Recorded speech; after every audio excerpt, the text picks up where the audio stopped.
हाल ही में चीन का लॉन्ग मार्च 5B रॉकेट अनियंत्रित हो गया, जिसके बाद वो पृथ्वी की ओर गिर रहा था। इससे ये आशंका जताई गई कि इसका भारी मलबा पृथ्वी की सतह पर पहुंचकर भारी तबाही मचा सकता है। लेकिन ये रविवार को हिंद महासागर में मालदीव के पास गिरा और इससे किसी तरह के जान माल के नुकसान की खबर नहीं आई। लेकिन इस घटना पर अमेरिका ने चीन पर गैर जिम्मेदार होने का आरोप लगाया है। चीन और अमेरिका अब इस मामले को लेकर आमने सामने आ गए हैं। नासा और कुछ विशेषज्ञों का आरोप। जब भी कोई रॉकेट अंतरिक्ष में कोई यान ले जाता है तो उसका मलबा पृथ्वी के वायुमंडल में प्रवेश करता ही है और उसके कुछ हिस्से पृथ्वी पर गिर भी जाते हैं।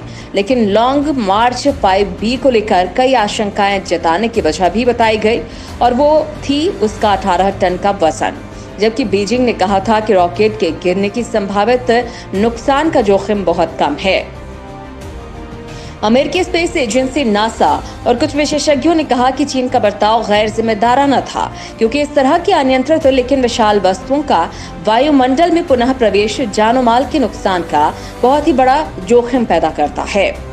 अमेरिकी सेना के स्पेस कमांड ने बताया कि रॉकेट ने अरब प्रायद्वीप के ऊपर वायुमंडल में पुनः प्रवेश किया था। उसकी ट्वीट में कहा गया है कि ऑपरेटरों ने इस बात की पुष्टि की है कि रॉकेट हिंद महासागर में मालदीव के उत्तर में गिरा है। वही हुआ जिसकी संभावना ज्यादा थी। रॉकेट के गिरने को लेकर बहुत से विशेषज्ञों ने अनुमान लगाया था कि चूंकि पृथ्वी की सतह 70% पानी से ढकी है, इसलिए इसके महासागर में ही गिरने की संभावना ज्यादा है।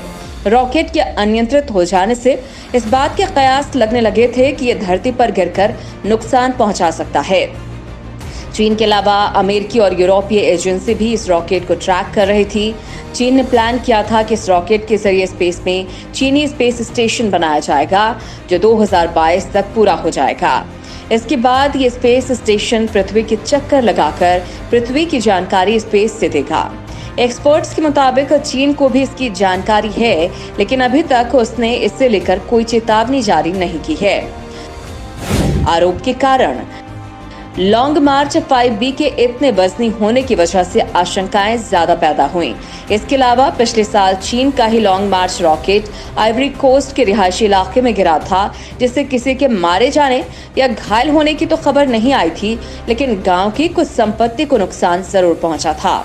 हार्वर्ड के खगोलविद जॉनथन मैकडॉवेल के मुताबिक ये पृथ्वी पर गिरने वाला चौथा सबसे बड़ा अनियंत्रित पिंड था। क्या जुआ जीता है चीन ने? नासा और कई विशेषज्ञों ने ये कहा है कि चीन का रवैया गैर जिम्मेदाराना था। ऐसे हालात को टालने के लिए कुछ विशेषज्ञों ने सुझाया है कि लॉन्ग मार्च 5B रॉकेट को फिर से डिजाइन करने की जरूरत है, जिसमें इस समय नियंत्रित अवतरण की कोई व्यवस्था नहीं है। मैकडॉवेल ने अपने ट्वीट में कहा कि महासागर में पुनः प्रवेश की संभावना ज्यादा होती है और चीन ने जुआ जीत लिया। चीनी अधिकारियों ने इन आरोपों को सिरे से खारिज किया है। उन्होंने बताया कि मलबा जमीन पर गिरने की संभावना बहुत ही कम होती है। इससे पहले भी नुकसान की आशंकाओं को चीन ने पश्चिम की हाय तौबा करार दिया था।